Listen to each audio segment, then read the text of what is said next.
할렐루야, 할렐루야. 우리 서로의 얼굴을 마주하며 축복의 마음을 담아 인사하도록 하겠습니다. 하나님의 평화가 당신과 함께하기를 원합니다. 오늘 우리가 함께 읽은 예배서서는 바울이 옥중에서 예배소에 있는 사람들, 예배소 교회 교인들을 향해 보낸 옥중 서신입니다.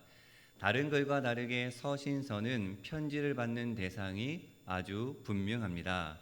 때문에 상대방의 처지와 상황을 아주 잘 알고 그에 따른 분명한 내용들을 적게 됩니다. 그래서 이 서신서를 읽다 보면 서신서 안에는 그 수신교회의 형편이 어떠했는가 하는 것이 잘 담겨져 있습니다.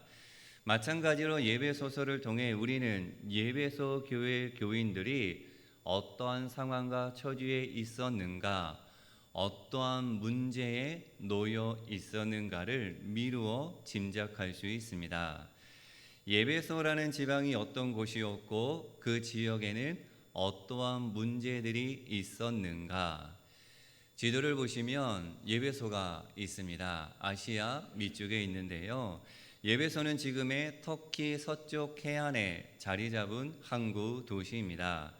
바울이 편지를 쓰던 AD 1세기 로마 제국의 큰 항구 도시이자 상업과 종교의 중심지였습니다. 쉽게 생각하면 우리나라의 부산 정도, 인천 정도로 생각하면 어느 정도 이해가 될 것 같습니다. 자, 지리적 여건이 이러하다 보니 수많은 민족과 다양한 종교, 수만 가지 문화가 공존하는 곳이 어디였느냐? 바로 이 예배소였습니다. 겉으로 보기에는 매우 화려하고 물질도 풍부했으며 문화도 발달된 도시였습니다. 하지만 그 이면에는 어두운 그림자가 자리하고 있었습니다. 서로의 다름을 인정하지 못해서 생기는 인종, 문화, 종교 간의 갈등과 분열이 이 예배소 지역에는 아주 심각했습니다. 그래서 예배소 지방의 가장 큰 문제는 이러한 다툼, 이러한 분열, 이러한 갈등을 어떻게 해결할 것인가 라는 것이었습니다. 예배소 교회 또한 이런 지역과 문화 속에 존재하다 보니 교회가 갖고 있었던 문제도 비슷했습니다. 같은 그리스도를 믿는 사람들이 모여 있지만 유대인 공동체와 이방 출신 그리스도인의 갈등, 그리고 헬라의 문화와 중동 문화 사이에 발생하는 충돌 등 이런 것들이 예배소 교회의 주요 골칫거리였습니다. 사도 바울은 예배소 교회를 지켜보면서 교회가 분열되고 다투는 모습에 너무나 가슴이 아프고 슬펐습니다. 그래서 이제 우리가 예배소서를 읽다 보면 주 안에서 그리스도 안에서 그리스도를 통하여 라는 말을 자주 볼 수가 있습니다. 우리 함께 읽어보겠습니다. 주 안에서 그리스도 안에서 그리스도를 통하여. 주 안에서 무엇을 해야 하느냐? 그리스도 안에서 그리스도를 통하여 무엇을 해야 하느냐? 하나가 되어야 함을 사도 바울은 곳곳에서 강조하고 있습니다. 즉 그리스도인들의 일치와 하나됨을 이야기한 사도 바울의 표현입니다. 또한 그리스도와 교회를 머리와 몸의 관계로 설명하면서 다투거나 나누어질 수 없는 관계임을 강조합니다. 이토록 사도 바울이 예배소서를 통하여 일치와 하나됨을 강조했던 것은 역설적이게도 그만큼 예배소 교회 안에는 분열과 분열로 인한 상처가 깊었기 때문이었습니다. 자, 우리는 여기서 그리스도의 몸된 교회가 가장 경계하고 주의해야 할 것을 짐작할 수 있습니다. 우리가 신앙생활하면서 가장 쉽게 간과하여 모르는 사이에 빠지는 유혹입니다. 그것은 바깥으로부터 몰래 들어오는 이단 종교의 침투도 아니요, 교회가 마주한 재정적인, 경제적인 그러한 보이는 어려움이 아닙니다. 여러 가지가 있겠지만 사도 바울이 주목하는 가장 치명적인 유혹, 치명적인 어려움, 치명적인 갈등은 무엇이냐? 그것은 바로 내부 분열이었습니다. 외적인 핍박보다 무서운 유혹은 마음속 깊은 곳에서 서로를 용납하지 못해 발생하는 내면의 갈등이었습니다. 신앙의 여정 가운데 잘못된 것에 대해서는 갈등을 감수하면서도 바른 길로, 옳은 길로 나아가는 것이 진리입니다. 하지만 그리스도를 믿는 신앙의 공동체 안에서 단지 차이와 다름을 용납하지 못함으로 인한 갈등은 결국 분열을 초래한다라는 사실을 명심해야 합니다. 교회를 교회답지 못하게 만드는 것, 다시 말해 교회가 가진 본연의 참된 기능을 완전히 마비시키는 주범이 무엇이냐? 나누어지는 것, 갈라지는 것, 분열입니다. 겉으로 보기에는 아무 문제 없이 괜찮아 보여도 속으로는 다시 돌아올 수 없는 강을 건너서 이미 이 갈라진 모습을 우리는 교회라 부를 수 없는 것이죠. 제 아무리 거룩하고 경건한 형식을 갖추어 예배를 드리고 갖가지 교육 시스템을 구비하여 잘 운영하고 있다고 한들 정작 속사람은 끼리끼리 무리를 지어 분열되어 가고 있거나 그 분열로 인해 남은 상처에 대해 아무런 감각이 없다면, 상처에 대해 아무런 느낌이 없다면 그리스도의 살아있는 몸된 교회라고 볼 수가 없습니다. 옥중에 있으면서도 사도 바울은 이렇게 분열된 예배소 교회를 위해 감옥에서까지 편지를 써 보내며 하나가 될 것을 간절히 호소하고 있습니다. 또한 그렇게 사는 것이 부르심에 합당하게 사는 것이다 라고 그렇게 이야기합니다. 자, 그럼 분열된 예배소 교회가 하나 되기 위해 한 걸음 더 나아가 이미 성령 안에서 하나 된 것을 끝까지 힘써 지키기 위해서 우리는 어떻게 해야 할까? 우리는 오늘 본문에서 바울이 이 문제를 위해 권면했던 세 가지를 나누고 살아가고자 함께 결단하려고 합니다. 먼저 예배소서 4장 1절과 2절 말씀 함께 읽어보겠습니다. 그러므로 주 안에서 갇힌 내가 너희를 권하노니 너희가 부르심을 받은 일에 합당하게 행하여 모든 겸손과 온유로 하고 오래 참음으로 사랑 가운데서 서로 용납하고. 아멘. 하나됨을 지키는 데 필요한 태도, 하나됨을 지키는 데 필요한 첫 번째는 바로 겸손함입니다. 자, 모두가 겸손하게 나보다 남을 낮게 여긴다면, 그렇게 살아간다면 싸우고 분열할 일은 일어나지가 않습니다. 사람이 겸손하지 못한 이유는 무엇이냐? 내가 조금이라도 상대방보다 낫다라고 그렇게 생각하기 때문입니다. 잘났다라고 생각하기 때문입니다. 내가 더 낫다라고 생각하기 때문에 인정받지 못하면 자존심 상해하고 불편해하며 불쾌해합니다. 어떤 면에서든지 조금이라도 내가 저 사람보다 조금 더 나은데 그것을 인정받지 못할 때 관계를 깨트려 버리고 공동체를 갈라지게 만들어 버립니다. 어르신들이 자주 하시는 말씀 중에 살아보니 다 똑같더라 라는 그러한 표현이 있습니다. 다 똑같으니 그저 체념하고 살라는 그러한 뜻이 아닐 것입니다. 이 표현 속에는 중요한 신앙의 메시지가 담겨져 있습니다. 우리가 산꼭대기 높은 곳에 올라가 보면 산 아래에 깨알처럼 왔다 갔다 하는 수많은 사람들이 다 똑같이 보여지는 경험을 했을 것입니다. 그렇게 지나가는 사람들이 부자면 어떻고 힘이 세면 어떻겠습니까? 그래서 옛말에 어진 사람은 산을 좋아한다 라는 그런 표현이 있습니다.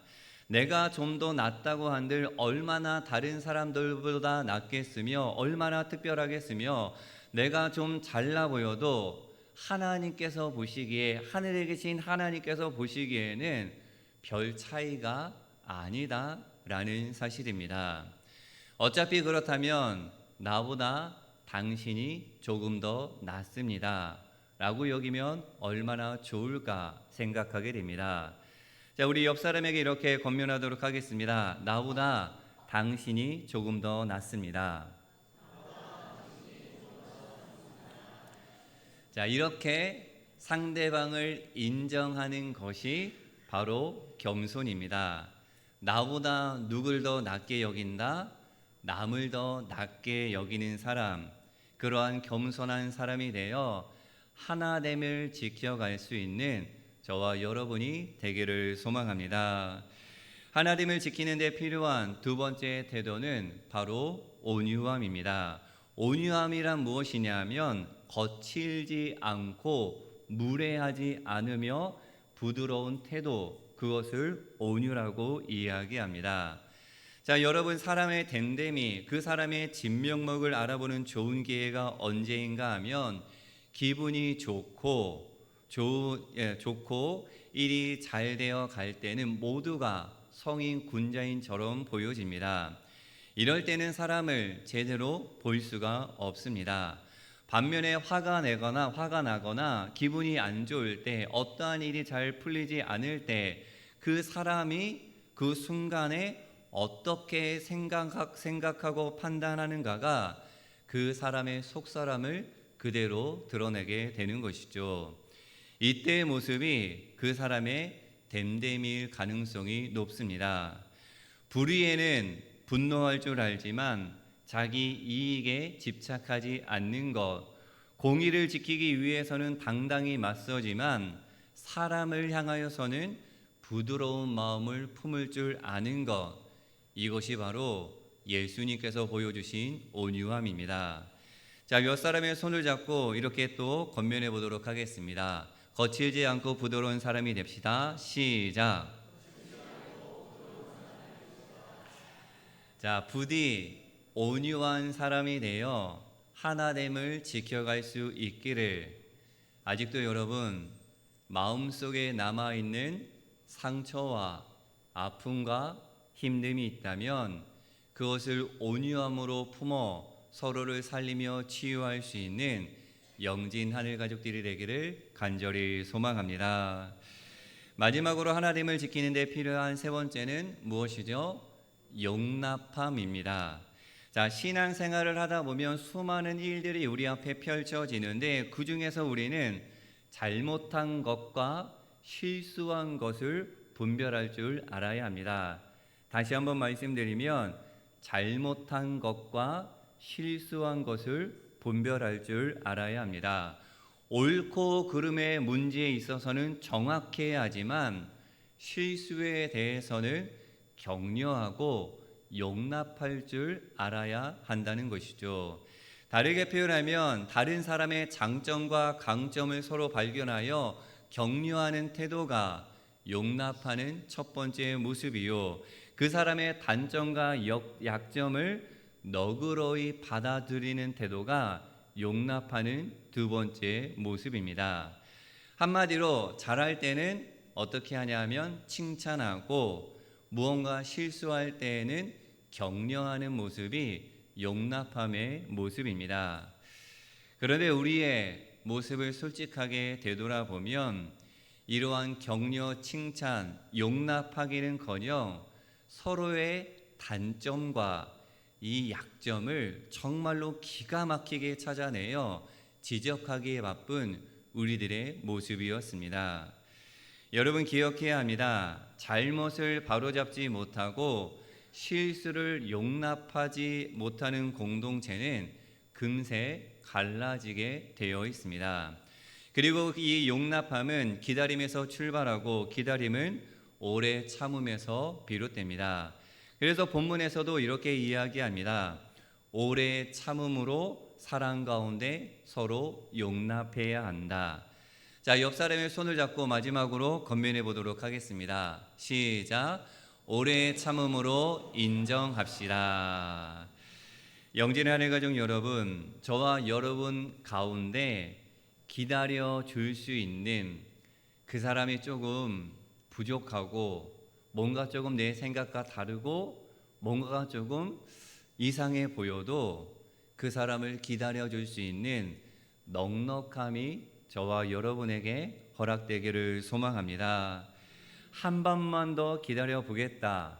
아내를 향해서도, 남편을 향해서도, 부모님을 향해서도, 특별히 자녀들을 향해서 그래, 한 번만 더 기다려 보자 라는 것이 바로 넉넉함입니다. 하나님께서 우리를 사랑하시는 최고의 표현 중에 하나가 무엇이냐? 오래 참으며 끝까지 기다려 주마 라는 하나님의 말씀입니다. 서로를 기다려주며 용납함으로 품어 살릴 수 있는 우리 모두가 되기를 축복합니다. 챔피언이 되는 것보다 챔피언 자리를 유지하는 것이 몇 배나 더 힘들다라고 이야기합니다. 주 안에서 하나가 되는 것보다 무엇이 더 힘드냐? 하나 된 것을 지키는 것이 더 힘들다라고 사도 바울은 이야기합니다. 그래서 4장 3절에 이렇게 전하고 있습니다. 말씀 같이 읽어보겠습니다. 평안에 매는 줄로 성령이 하나 되게 하신 것을 힘써 지키라. 아멘. 지켜야 하는데 어떻게 지켜야 한다? 힘써서 지켜야 한다. 그냥 흘러가는 대로가 아니라 최선을 다해서 애써서 노력해서 주 안에서 하나 되게 하신 하나님의 은혜를 지켜내야 한다. 그것이 바로 너희를 부르신 하나님의 뜻이다라고 이야기하고 있습니다. 하나님께서는 우리 영진교회를 영진교회 공동체 안에서 영진 하늘 가족이라는 이름으로 하나 되게 하신 줄로 믿습니다. 이 은혜를 지켜가는 것이 저와 여러분의 모습이어야 합니다. 그런데 때론 겸손하지 못하고 온유하지 못하며 참고 기다리지 못하여 분열이 생겨 나누게 되고 끝내 무너지는 공동체의 모습을 종종 목격하게 됩니다. 영진 하늘가족 여러분, 그리스도인은 부르심에 합당하게 살아가고자 최선을 다하는 존재입니다. 그 부르심에 합당하게 살아가기 위해서 우리는 이미 그리스도 안에서 하나 된 것을 힘써서 지켜야 합니다. 우리들끼리만 똘똘 뭉친 이기적인 집단이 되는 그러한 차원이 아닙니다. 담장과 문턱이 높은 우리만의 교회를 만들어야 하는 그러한 말씀도 아닙니다. 우리가 하나 되는 모습은 그리스도인의 몸인 교회를 교회답게 세우는 모습으로 하나 되는 것이요, 교회가 교회의 역할을 제대로 하기 위한 하나됨입니다. 나아가 하나님께 예배하며 영광 돌리기 위한 하나됨입니다. 사랑하는 영진 하늘 가족 여러분, 나보다 남을 더 낮게 여기는 겸손과 무례히 행치 않는 온유함으로, 또한 오래 참고 기다릴 줄 아는 넉넉한 사랑으로 서로의 상처를 치유하며 한 몸을 이루어 하나됨을 지켜갈 수 있기를 예수님의 이름으로 축복합니다. 무엇보다 저와 여러분이 속한 우리 영진교회 공동체가, 그리고 여러분의 가정이 하나님의 사랑으로 하나가 되어 하나님께서 보시기에 아름다운 그러한 모습으로 세워지기를, 그러한 모습을 세워가는 저와 여러분의 신앙이 되기를 예수님의 이름으로 간절히 축원합니다. 함께 기도하겠습니다. 사랑의 하나님, 우리를 영진교회 공동체로 모이게 하시고 주 안에서 하나 되게 하심에 진심으로 감사드립니다. 우리는 하나입니다. 영진 하늘 가족들은 주 안에서 하나인 줄로 믿습니다. 주님이 이 모습을 힘써 지켜가는 아름다운 신앙의 여정이 되게 하옵소서. 겸손함과 온유함과 용납함으로 한 몸을 이루며 주의 영광을 나타내어 생명을 살리는, 서로를 살리는 그러한 공동체가 되게 하여 주옵소서. 주 안에서 하나 된 영진교회를 통해 이루실 하나님의 뜻을 기대합니다. 주여 속히 이루어 주옵소서. 예수 그리스도의 이름으로 기도하옵나이다. 아멘.